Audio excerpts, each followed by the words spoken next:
Muy buenos días a todos y a todas. Bienvenidos y bienvenidas de nuevo a este acto homenaje que va a tener lugar a lo largo del día de hoy para todas las personas que habéis trabajado, y muchos de vosotros todavía trabajáis, respondiendo a las necesidades de las personas con VIH en la comunidad de Andalucía. Soy Débora Álvarez, soy doctora en Salud Pública y me dedico a hacer comunicación científica en salud, y soy la persona que a lo largo de esta mañana os va a acompañar en estas conversaciones que enseguida vamos a mantener con profesionales del ámbito sanitario, profesionales también de fuera de lo que es estrictamente el ámbito sanitario, y con muchas personas también del ámbito comunitario, de la comunidad de personas con VIH. Así que, como sabéis, conmemoramos que se cumplen 40 años de una respuesta conjunta al virus del VIH, 40 años de que se detectaran los primeros casos de VIH y de SIDA aquí en Andalucía, y queremos empezar este acto hablando con parte de esos profesionales que respondisteis y que lo hicisteis poniendo todo vuestro esfuerzo, todo vuestro trabajo, pero también vuestro corazón a esas primeras necesidades que fueron surgiendo. Vamos a ver un primer vídeo en el que vamos a hacer un pequeño repaso a toda esa labor, y enseguida empezaremos a hablar con muchos de vosotros para que nos hagáis llegar esas experiencias. Así que vamos allá, adelante, vídeo 1.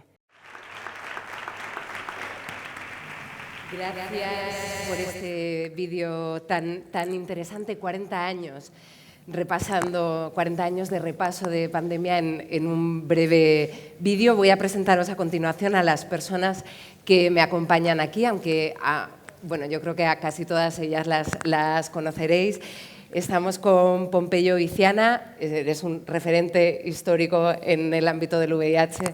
Pompe, eres jubilado y has sido, bueno, gran parte de tu vida, la mayor parte de tu vida, médico en el Hospital Virgen del Rocío. Bienvenido, sí. Pompe. Gracias. Estamos con Lola Merino, eres directora de la Unidad de Enfermedades Infecciosas del Hospital Juan Ramón Jiménez de Huelva. Bienvenida, sí. Lola. Estamos con Antonio Vergara también, médico, eres activista histórico por los derechos de las personas con VIH en Cádiz, y también estás jubilado.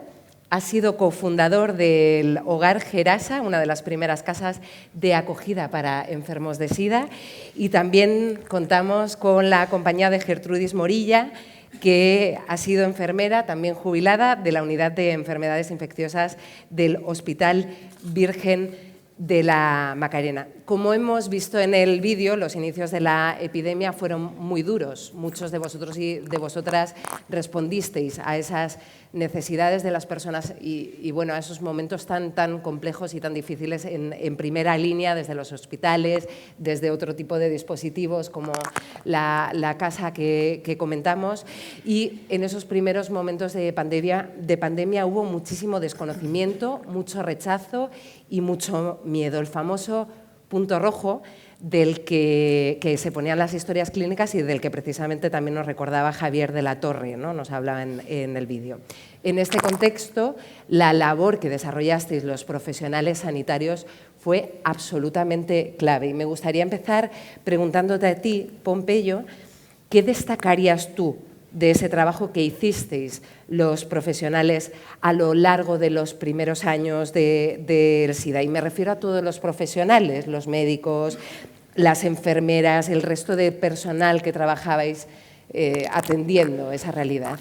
Bueno, yo lo primero es que estoy aquí para agradecer que nos hayan agradecido después de 40 años un Día Mundial del SIDA a los profesionales que hemos trabajado con pacientes con VIH-Sida, este acto.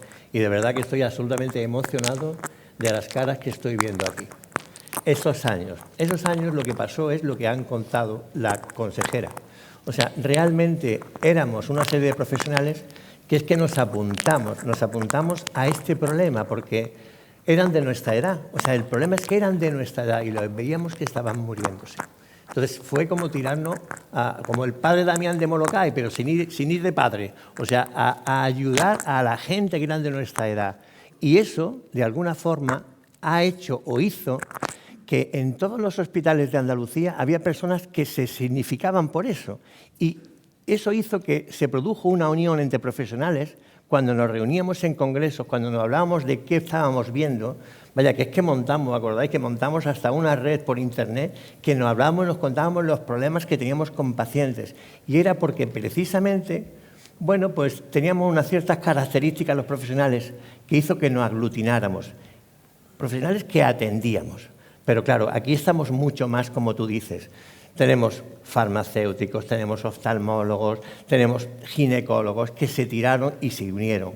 Y fue como un apagafuegos que duró muchos años y que nos hizo tener una especie de manto que nos llamaba la atención. O sea, en el hospital se decía, no te acerques que tú eres un sidoso. Es que nos lo decían nuestros propios compañeros.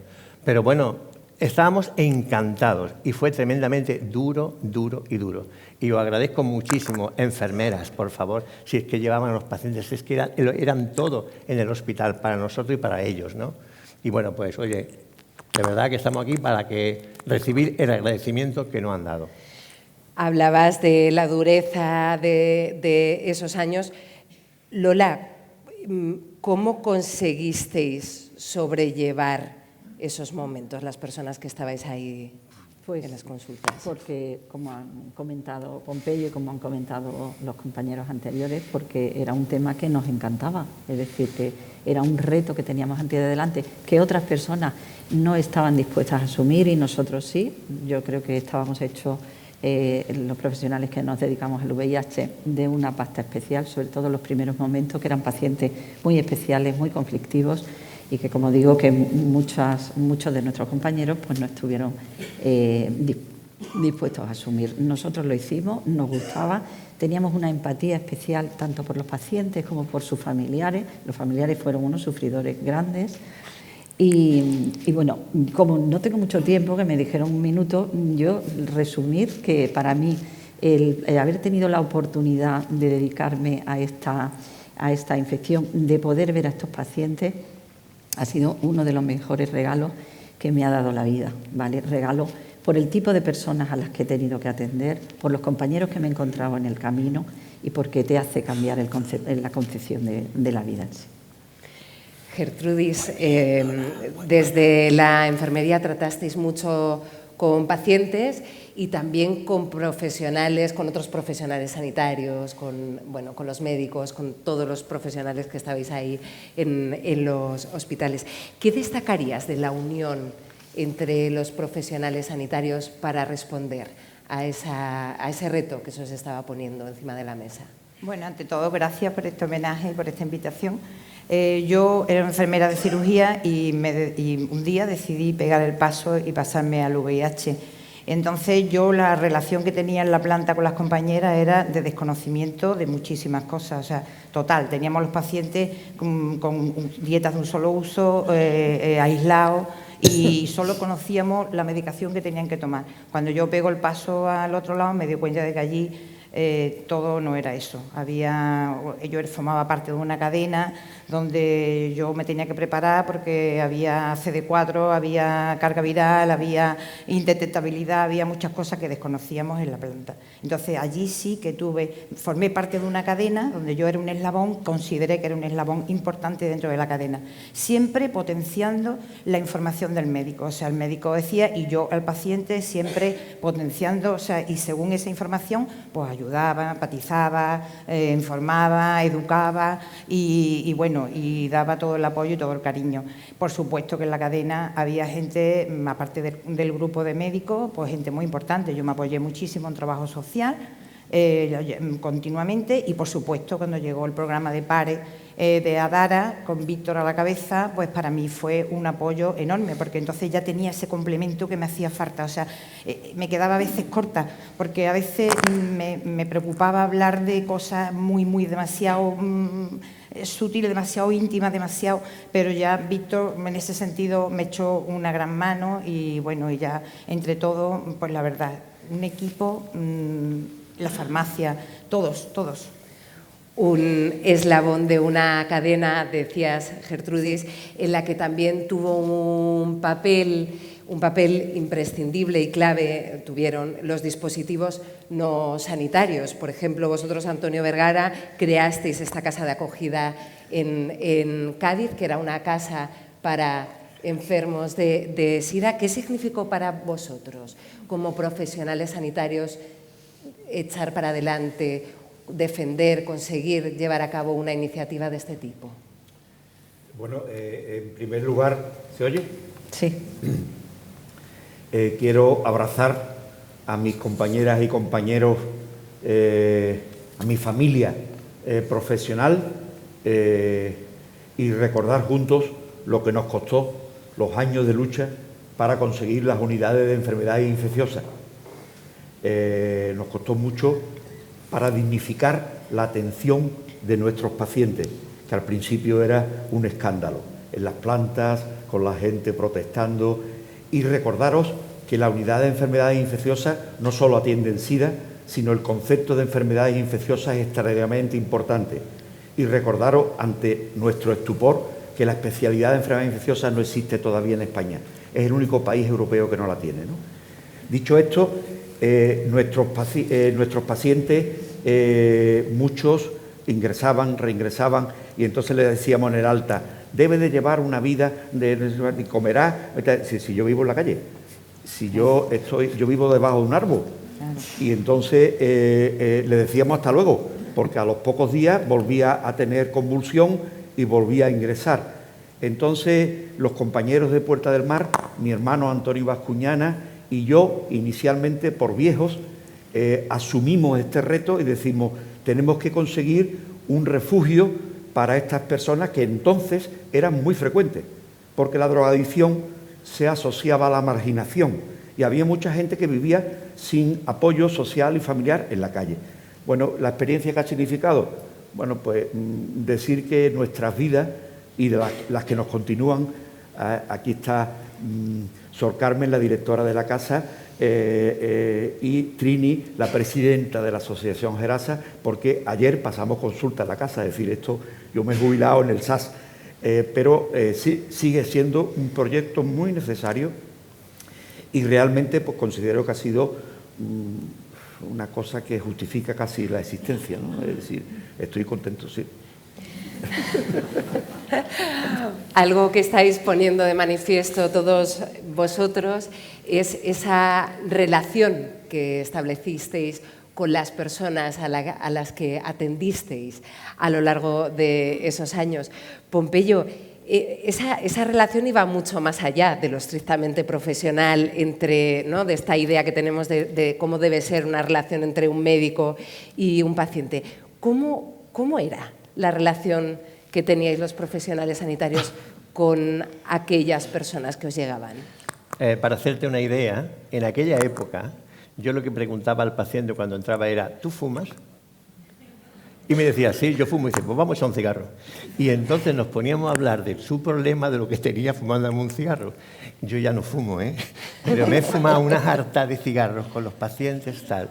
Bueno, en aquellos años había una revista, que quiero hablar de esta, que era una asociación que se llama la Asociación Internacional de Médicos que Atienden al SIDA, y AMPAC. Vale, esa asociación, que la presidió y la desarrolló Juan Manuel Zúñiga, es el que ahora creó la Fast Track, o sea, el avance de la ciudad. El Fast Track Sevilla es de esta asociación, que hace unos años le cambiaron la P de Physician, de AMPAC, por personas. Y entonces ahora mismo se llama Asociación Internacional de Personas que Atienden al SIDA. Y esa revista yo me la leía, y para mí, mira que me he leído revistas médicas, pero para mí esa era la mejor. ¿Por qué? Porque daba la visión, una visión que ha hecho que la revista cambiara y que la sociedad esa cambiara, de poner al paciente delante. ¿Cuáles son los problemas? Entonces, claro, yo veía y hablábamos muchísimo. Entonces, eso nos generó crear los modelos asistenciales diferentes. Vaya, que creamos un hospital de día en la misma planta para atender a la gente que en un momento dado no tenían estaban malos y no querían ir a urgencia. ¿Dónde iban? Al hospital. ¿A dónde? A la planta, a atenderlos. Entonces lo creamos. Fuimos ampliando en base a eso, las relaciones con los otros profesionales. O sea, todo eso ha hecho que aquello era como una familia. De alguna forma, probablemente nos pasamos porque dejamos atención primaria un poco de lado y realmente nos convertimos en el centro donde ellos van y se sentían atendidos. Y nosotros nos sentíamos en familia, porque realmente así es como hemos sido. Hablamos de las consultas, ¿no? Pensamos en la idea de los hospitales, pero Antonio, tú también desarrollaste parte de tu labor en las prisiones. ¿Cómo era la relación que establecíais allí con las personas a las que atendíais? Bueno, pues la historia comienza de que estábamos pasando consulta.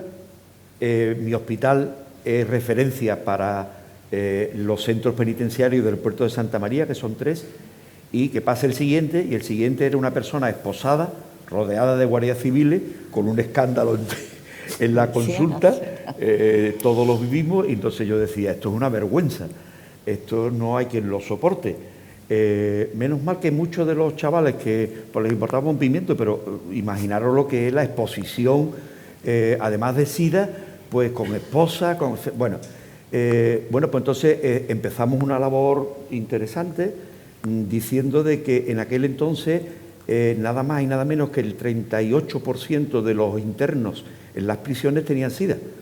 Entonces, si allí había cientos de SIDA, ¿por qué se trasladan los enfermos al hospital y no hay un médico que vaya a la prisión? Esto que fue una idea, por eso animo a cualquier idea con constancia, se termina convenciendo a las instituciones, cuesta mucho, pero terminan cediendo y oficialmente como médico del hospital yo pasaba consulta, mis compañeros que me siguen ahora siguen pasando consulta en las prisiones y ha mejorado enormemente la relación médico-paciente y la relación prisión-hospital, porque se han reducido el 99% de los traslados de enfermos innecesarios al hospital. Por lo tanto, creo que es una prueba más de que a veces cosas que parecen imposibles, pues si tenemos constancia y convencimiento de que es correcto, pues se consiguen cosas muy... Y la relación con los pacientes, salvo uno que no quería tomar pacientes, de 180 pacientes, todos estaban con carga indetectable en la prisión. Además, con mayor seguridad que los pacientes no de prisión, porque se lo daban junto a la metadona. Entonces, eran tratamientos directamente observados, se tomaban el tratamiento asegurado. Por lo tanto, el éxito, y de hecho ya no es un problema el SIDA, como tampoco la hepatitis o la tuberculosis. O sea que sí, estupendo. Sí. Estamos hablando de que el VIH, la epidemia del SIDA, introduce un cambio en el modelo de atención a los pacientes. Lola, ¿qué se sigue manteniendo a día de hoy de esta nueva forma de atender a las personas en el ámbito hospitalario? ¿Qué os ha llegado hasta el día de hoy? Bueno, a ver, los pacientes VIH, sobre todo los más antiguos, los primeros, son pues casi como de la familia, es decir, yo no les pregunto casi ya porque están bien y ya no le he preguntado qué tal tus hijos, están estudiando, qué tal tus padres, pues se me ha muerto mi madre, es decir, los conoce como si fueran de la familia. Es cierto que esto ha cambiado un poco, porque ahora ya un paciente que se diagnostica nuevo y empieza a tomar tratamiento, enseguida se queda indetectable y ahora la cadencia de las consultas es mucho más distanciada en el tiempo. Es que antes los veíamos como los que iban muy bien, cada 3 meses había que controlarlo y el que iba mal estaba día sí, día no en la puerta de la consulta o ingresado en el hospital. Entonces era como una familia y yo a algunos los sigo viendo como mi familia. Llegan, te dan 2 besos, te dan 2 abrazos, le preguntan y te preguntan a ti. A mí me hace ilusión cuando llega, doctora, ¿y usted cómo está? Ya me verán mayor. Me pregunta, ¿y usted cuándo se jubila? Porque empezó conmigo hace 30 y tantos años. Todavía me pregunta, digo, bueno, ya me queda poco. En fin, algunas cosas se mantienen, es decir, la excelencia en la atención a los pacientes, eso se sigue manteniendo, pero es verdad que la relación con ellos, sobre todo con los nuevos, pues es un poco diferente, eso es así. Y Gertrudis, desde la perspectiva de la enfermería, ¿qué habéis aprendido de esa relación que se establecía con el paciente con VIH? Bueno, pues para mí, yo me iba a casa todos los días feliz y he tenido emociones, he llorado, se me han saltado lágrimas, me he puesto con ellos un poco a veces por la mala adherencia, pero bueno, he vivido momentos fantásticos con ellos. Yo no he tenido reparo en dar besos, abrazos, no he tenido reparo, en tener que cerrar la puerta porque ha habido peleas, o sea, entre una pareja, se han enganchado, se han pegado, y yo he tenido que mediar en montones de situaciones, pero también he ido a exposiciones de los que eran pintores, me han invitado a muchos momentos, y la verdad que una satisfacción enorme, vamos, francamente.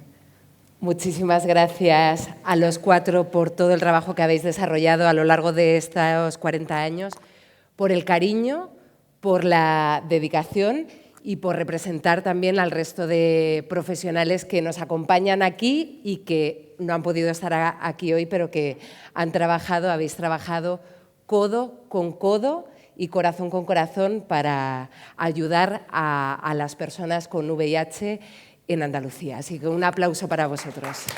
¡Va por vosotros!